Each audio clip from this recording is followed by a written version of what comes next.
Hello class 10th student बेटे।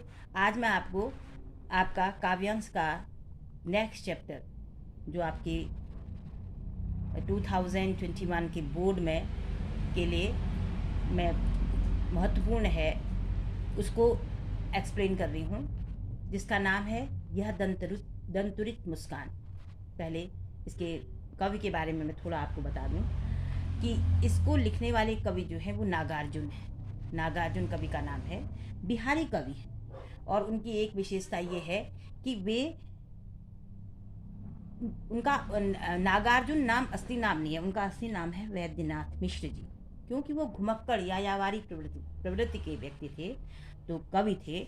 कविता रचने के लिए वह घूमना ज़्यादा पसंद करते थे, तो इसीलिए उन्होंने अपने आगे यात्री नाम से अपना उपनाम भी लगाया है।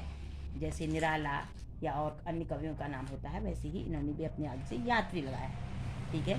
और प्रमुख बात यह है कि ये प्रगतिवादी, जैसे मैंने कभी छायावादी बताया, कभी भक्ति काल के बताया, तो ये प्रगतिवादी धारा के कवि हैं, प्रगतिवाद काल की। ठीक है, प्रगतिवाद काल के कवि हैं। तो इन्होंने इस पाठ में अपने बच्चे के माध्यम से रूप सौंदर्य का वर्णन किया है। कवि कहता है कि सुंदरता ही ऐसी चीज है, यानी चाहे वो सुंदरता मुस्कान की हो तो या किसी भी रूप में हो, कि उन सुंदरता को, अपने बच्चे की सुंदरता के को इस कविता में अनेक बिंबों के माध्यम से प्रकट किया है, व्यक्त किया है। और ये कहता है कि जीवन में सुंदरता ही एक ऐसी चीज है, संदेश दे रहा है कवि। ठीक है, जिससे कि कठोर से कठोर व्यक्ति भी क्या हो जाता है, पिघल जाता है, यानी सरस बन जाता है, कोमल बन जाता है। इस कविता के माध्यम से कवि यही कह रहा है। इसके बाद फिर अगला इसी का दूसरा पोर्शन जो है फसल में है। तो पहले आपको यह कविता शुरुआत करते हैं। कवि नागार्जुन कहते हैं, तुम्हारी यह दंतुरित मुस्कान मृतक में डाल देगी जान। इसका प्रसंग ये है कि कवि बहुत समय, जब उनका बेटा हुआ उसके बाद वो बाहर चला गया, घर से कुछ समय के लिए बाहर रहा।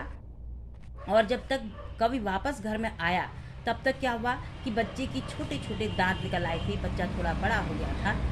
तो कवि उस बच्चे की जो सुंदरता है, जो बच्चा बड़ा हुआ उसकी जो सुंदरता है, इस अपनी कविता के माध्यम से व्यक्त करते हुए कहता है कि तुम्हारी यह दंतुरित मुस्कान मृतक में डाल देगी जान। तो अपने बाल बच्चे से कह रहा है, जो शिशु है, छोटा है, तो उससे कह रहा है कि तुम्हारी यह दंतुरित मीन्स छोटे छोटे दांतों वाली मुस्कुराहट मृतक में डाल देगी जान का मतलब है कि मरे हुए में भी प्राणों का संचार कर देगी। अब मरे हुए में तो प्राणों का संचार कोई नहीं कर सकता। इसका मतलब ये है, इसका भावार्थ ये है कि जिस आदमी की जीने की इच्छा खत्म हो गई, वह फिर से जीने की इच्छा उसके मन में जागृत कर देगी, कहने का मतलब है। ठीक है, यानी कि जिसके जीने की चाह खत्म होगी उसमें जीने की चाह फिर से डाल देगी। किसका? कौन? छोटे बच्चे की, छोटे शिशु की मुस्कान।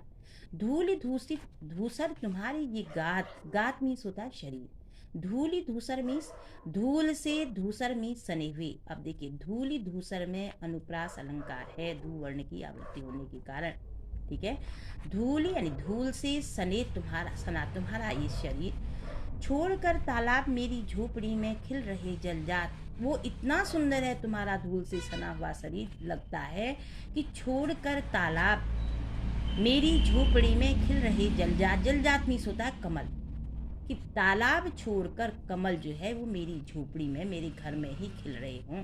तुम्हारी मुस्कुराहट ने उन खिलते हुए कमल को भी क्या कर दिया? लज्जित कर दिया। तो मुझे ऐसा लग रहा है कि कमल जो है वो पानी में, तालाब में पैदा होता है, वो तालाब में न होकर मेरे घर में ही आ गया है, तुम्हारी इस सुंदरता के रूप में, इस मुस्कुराहट के रूप में। परस पाकर तुम्हारा ही प्राण पिघल कर जल बन गया होगा कठिन पाषाण। परस का मतलब है स्पर्श, छुमन। ठीक है, स्पर्श पाकर तुम्हारा ही प्राण, तुम्हारा ही स्पर्श पाकर के, ठीक है, तुम्हारा ही स्पर्श पाकर के, प्राण मीन्स जीवन, तुम्हारा ही स्पर्श पाकर के जीवन बन गया। जो जीवन है वो तुम्हारा ही स्पर्श पाकर बना है। और क्या? पिघल कर जल बन गया होगा कठिन पाषाण। कठिन पाषाण मीन्स कठोर पत्थर, कठोर पत्थर के समान पत्थर के समान जो कठोर हृदय व्यक्ति था वो भी पिघलकर जल के समान बन गया हो। कब? तुम्हारा ही स्पर्श पा करके। तुम्हारा स्पर्श पा करके ये जीवन जो है वो शुरू हुआ, और उसके अलावा तुम्हारा ही स्पर्श पा करके कोई कठोर हृदय व्यक्ति भी पिघलकर जल के समान तरल बन गया हो, सरस बन गया हो, कोमल बन गया हो।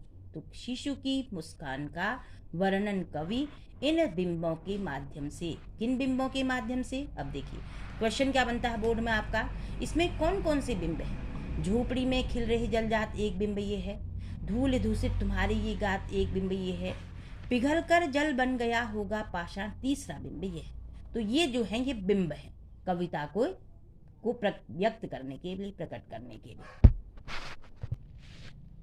हाँ, छू गया तुमसे कि झरने लगे शेफालिका के फूल, बांस था कि बबूल।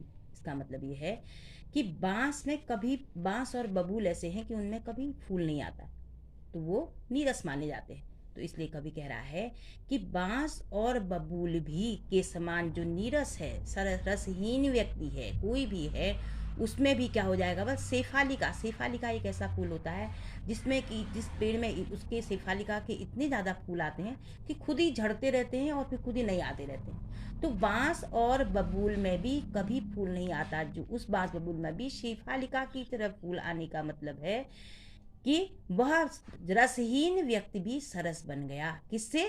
छू गया तुम्हारे स्पर्श से, तुम्हारे स्पर्श से बांस और बबूल के समान कठोर हृदय व्यक्ति भी शेफालिका के फूल के समान सरस हो गया, खुशी देने वाला बन गया, प्रसन्नता देने वाला बन गया। ठीक, तुम मुझे पाए नहीं पहचान, देखते ही रहोगे अनिमेष। अब कवि के मन में पितृ जो उसका भाव है वो जागृत हो रहा है, तो वो अपने बच्चे से कहता है कि तुम मुझे पाए नहीं पहचान, तुम मुझे पहचान नहीं रहो। मैंने शुरुआत में आपको बताया कवि यायावर प्रवृत्ति का है, घुमक्कर प्रवृत्ति का है, तो वह बहुत समय बाद आ रहा है घर में, तब वो अपने बच्चे से कह रहा है कि तुम मुझे नहीं पहचान पा रही हो, देखते रहोगे अनिमेष। अनिमेष मीन्स एक टकटकी लगा कर देखना। तो जो टकटकी लगा कर देख रहे हैं, वो देख रहा है बच्चा, तो वो कह रहा है, कवि कह रहा है, क्या तुम मुझे पहचान नहीं रहे हो? थक गई हो, आंख लो फेर। क्योंकि मैंने कहा ना पितृभाव जागृत हो रहा, तो वो कह रहा है कि ऐसे मत देखो। क्यों? क्योंकि तुम थक जाओगे, थक गई हो, क्वेश्चन मार्क लगा रहा, ठीक है, प्रश्न अलंकार यहाँ पर।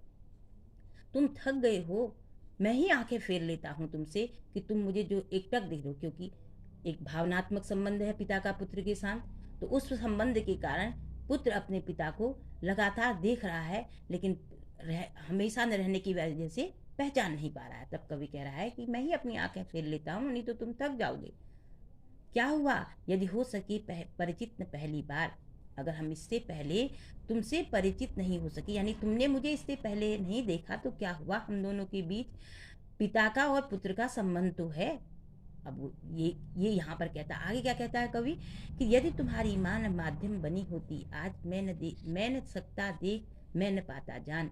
यहाँ पर कवि कह रहा है कि माँ जो है एक अपने पुत्र को बड़ा करने में बहुत बड़ा रोल करती है। उसे स्पष्ट करते हुए कह रहा है कि तुम्हारी माँ आज माध्यम बनी है, जो कि मैं तुम्हारा इतना सुंदर रूप आज मैं देख पा रहा हूँ। अगर तुम्हारी माँ तुम्हारा इतना ऐसे ही लालन पालन पोषण नहीं करती, तो मैं ये नहीं देख सकता और मैं तुम्हें नहीं जान पाता, यानी कि तुम्हारे इतने सुंदर रूप को न देख पाता न जान पाता। इसका माध्यम कौन है? तुम्हारी माँ है, जिसने तुम्हें इतनी कोमलता से तुम्हारा पालन पोषण किया, तुम्हें बड़ा किया। तुम्हारी यह दंतुरित मुस्कान, तुम्हारी इस दंतुरित यानी दो आगे के दांतों वाली, छोटे छोटे दांतों वाली जो सुंदर मुस्कान है, मैं उसे न देख पाता न जा समझ पाता। आगे देखो, धन्य तुम माँ भी तुम्हारी धन्य। अब कवि क्या कह रहा है कि तुम्हारी यह सुंदरता के कारण तुम धन्य हो, और तुम्हारी माँ भी क्या है? धन्य है। धन्य है मीन्स वो कह रहा है कि तुम्हारी माँ में का भी महान कार्य है ये। अब देखिए, धन्य और धन्य दो बार आने से और दोनों बार सेम अर्थ प्रकट करने के कारण यहाँ पर पुनरुक्ति प्रकाश अलंकार हुआ। ठीक है, चिर प्रवासी मैं इतर मैं अन्य। कवि अपने से क्या कहता है कि मैं चिर प्रवासी, चिर मीन्स लंबे समय तक, प्रवासी मीन्स बाहर रहने वाला, मैं लंबे समय तक बाहर रहने वाला, मैं इतर, मैं कोई दूसरा, क्योंकि बच्चे के लिए वो दूसरा है ना, अन्य है, मैं अन्य, मैं तुम्हारे लिए बाहर रहने के कारण क्या हो गया हूँ, कोई थर्ड पर्सन जिसे कहते हैं, मैं तुम्हारे लिए अन्य हो गया हूँ, कोई दूसरा हो गया हूँ। ठीक है, इस अतिथि से प्रिय तुम्हारा क्या रहा संपर्क। तो इस अतिथि से प्रिय तुम्हारा क्या रहा संपर्क। अब अपने को क्या कहता है, अतिथि, मेहमान, क्योंकि मेहमान की तरह घर आता है कवि, फिर चला जाता है, तो इसलिए कवि कह रहा है कि मैं अतिथि, मेहमान की तरह, प्रिय तुम्हारा क्या रहा संपर्क। हे बेटे, प्रिय अपने बेटे से कह रहा है कि तुम्हारा कोई संपर्क नहीं रहने के कारण क्या रहा, तुम मुझे ऐसे देख रहे हो बल। उंगलियां माँ की कराती रही हैं मधुपर्क। अब बेटे मधुपर्क मीन्स क्या होता है, मधुपर्क मीन्स होता है जो पंचामृत स्नान होता है। पंचामृत क्या होता है, आपने देखा होगा जब कोई धार्मिक पर्व होता है तो पंचामृत किससे बनता है, दही, दूध, शहद, घी। तो उनसे दही, दूध, घी, शहद और गंगाजल, तो ये पांचों की पांच जो होते हैं, जब तक बच्चा अनाज नहीं खाता तो ये पांचों चीजें बच्चे को दी जा सकती हैं, तो इसे पंचामृत कहा। तो कवि कहता है कि तुम्हारी उंगलियां माँ की उंगलियों से तुमने क्या उस पंचामृत का पान किया या सेवन किया, और जिसके कारण कि तुम इतने सुंदर बन पाए। ठीक है, ये मधुपर्क मीन्स है पंचामृत। ठीक, तुम्हारी माँ ने तुम्हें उन पंचामृत से का सेवन कराया, पान कराया। देखते तुम इधर कनखी मार, कनखी का मतलब साइड से देखना जिसे कहते हैं, उसे कनखी मारते, मतलब जब बच्चा तिरछी आंखों से देख रहा है। कनखी मार मीन्स तिरछी आंखों से जब बच्चा पिता को देख रहा है, तो कवि कहता है जब तुम इसे तिरछी आंखों से देखते हो, और होती जबकि आंखें चार, और देखती ही जब तुम्हारी आंखें मेरी आंखों से आंखें चार होने से मतलब क्या है, उस बच्चे की आंखें अपने पिता की आंखों से मिलना। तो कवि कहता है जब तुम्हारी आंखें मेरी आंखों से मिलती हैं, तब तुम्हारी दंतरित मुस्कान मुझे छवि लगती बड़ी ही छविमान। तब कवि कहता है कि तब तुम फिर मुस्कुरा जाते हो, मुझसे तुम्हारी आंखें चार होती जो तुम मुस्कुराते हो। मैंने कहा ना, एक भावनात्मक संबंध है, उस संबंध के कारण। तो तब कवि क्या कहता है कि मुझे लगती बड़ी ही छविमान, तब तुम्हारी यह मुस्कुराहट जो है मुझे बहुत ही छविमान मीन्स अत्यंत शोभायमान, तुम्हारी यह मुस्कुराहट मुझे अत्यंत ही शोभायमान लगती है। ठीक है, ये समझ में आ गया होगा। हाँ, नेक्स्ट है आपका फसल। इसका दूसरा पोर्शन कवि ने फसल के बारे में बताया, क्योंकि जिस समय ये कविता लिखी होगी उस समय तत्कालीन परिस्थितियाँ ऐसी नहीं थी कि फसलें खेतों में ज़्यादा उगाई जाएं, तो तब कवि उन फसलों की उपयोगिता को और महत्वपूर्ण बताते हुए, ठीक है, उनकी महत्वपूर्ण बताते हुए या उनका उगाना कितना परिश्रम है उसको बताते हुए इस कविता को लिखता है, और कहता है कि एक की नहीं, दो की नहीं, ढेर सारी नदियों के पानी का जादू। जो फसल है बल, वो एक या दो की मेहनत का परिणाम नहीं होती है, एक या दो नदियों के पानी का छुअन नहीं होती है, बल्कि अनेक ढेर सारी नदियों के पानी का जादू मीन्स अनेक नदियों का पानी उनमें सींचा जाता है। जादू का मतलब है सींचा जाना। ठीक है, नदियों का पानी उन्हें सींचता है, तब जाकर फसल पैदा होती है। एक के नहीं, दो के नहीं, लाख लाख कोटि कोटि हाथों के स्पर्श गरिमा। कवि कहता है कि लाखों, एक नहीं, दो नहीं, लाखों करोड़ों हाथों के स्पर्श में चुवन। कैसे लाखों करोड़ों, देखो, किसी ने फसल बोई, किसी ने काटी, किसी ने पानी दिया, फिर उसके बाद किसी ने फैक्ट्री में ले गया, उसके बाद फिर वह उसमें से फल निकाला गया, उसके बाद फैक्ट्री से निकालने के बाद फिर वह दूसरी जगह मिलों में गई, फिर वहाँ से दुकान में आई, तो किस तरह से लाखों करोड़ों हाथों का स्पर्श हुआ ना। तब कवि कहता है कि लाख लाख कोटि कोटि हाथों के स्पर्श की गरिमा होती है, यानी स्पर्श होता है इसमें, तब जाकर फसल तैयार होती है। अब यहाँ पर लाख लाख और कोटि कोटि में फिर से पुनरुक्ति प्रकाश अलंकार है। ठीक है, लाखों करोड़ों हाथों की गरिमा महिमा है। एक की नहीं, दो की नहीं, हजार हजार खेतों की मिट्टी का गुणधर्म। अब कवि क्या कहता है कि एक या दो, यानी कि एक की नहीं, दो की नहीं मीन्स एक या दो तरह की मिट्टी नहीं, क्योंकि मिट्टी का स्वरूप अनेक जगह अनेक तरह का होता है। तब कवि कह रहा है कहीं दोमट मिट्टी, कहीं बलुई मिट्टी, कहीं ऊर्जावान मिट्टी, कहीं दूसरी मिट्टी काली मिट्टी, कहीं संदली मिट्टी। तब कवि कहता है एक या दो तरह की मिट्टी नहीं, हजारों हजारों खेतों की मिट्टी का गुणधर्म मीन्स उपजाऊपन। गुणधर्म का मतलब है हजारों मिट्टियों का गुण, और धर्म का मतलब है उपजाऊपन। मिट्टी का उपजाऊपन जो है वो फसल को क्या करता है, ग्रोथ देता है, बढ़ाता है। इसलिए फसल जो है एक या दो नहीं बल्कि हजारों कीटों की मिट्टी के गुणधर्म के रूप में प्रकट होती है।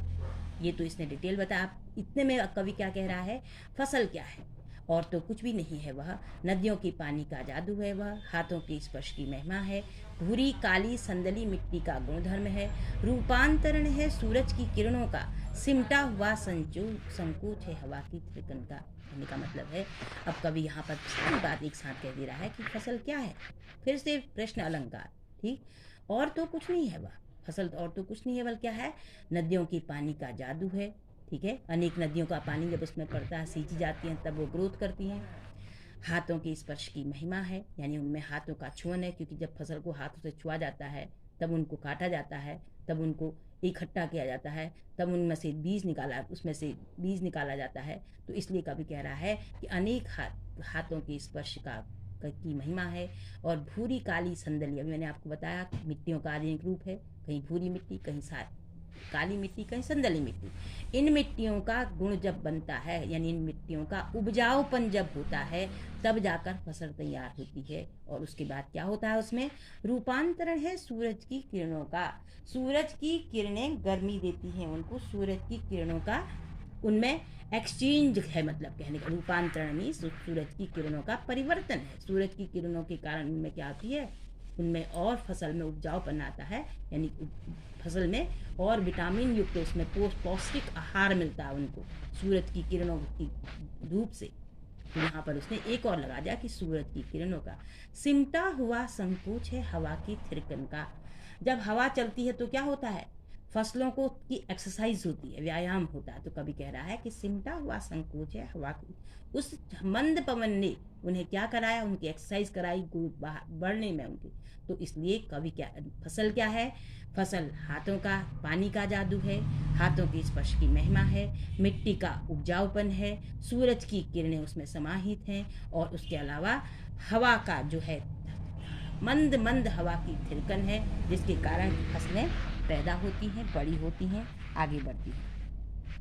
ठीक है, तो मिट्टी का गुणधर्म क्या हुआ। अब देखो प्रश्न बनता है, मिट्टी का गुणधर्म क्या होता है। मिट्टी का गुणधर्म क्या होता है, हर मिट्टी में अलग अलग गुण होते हैं, उसका स्वाद, उसका प्रभाव अलग अलग होता है, वो उसका उपजाऊपन है। आप देखो कि पहाड़ों का जो फसल होती है उसका स्वाद डिफर होता है, अलग होता है, और प्लेन्स में जो फसल होती है उसका स्वाद अलग होता है, वो पौष्टिक ज़्यादा होता है पहाड़ों का स्वाद, क्योंकि पहाड़ों की मिट्टी का गुणधर्म है। इसलिए कवि ने कहा कि अलग अलग मिट्टी का गुणधर्म।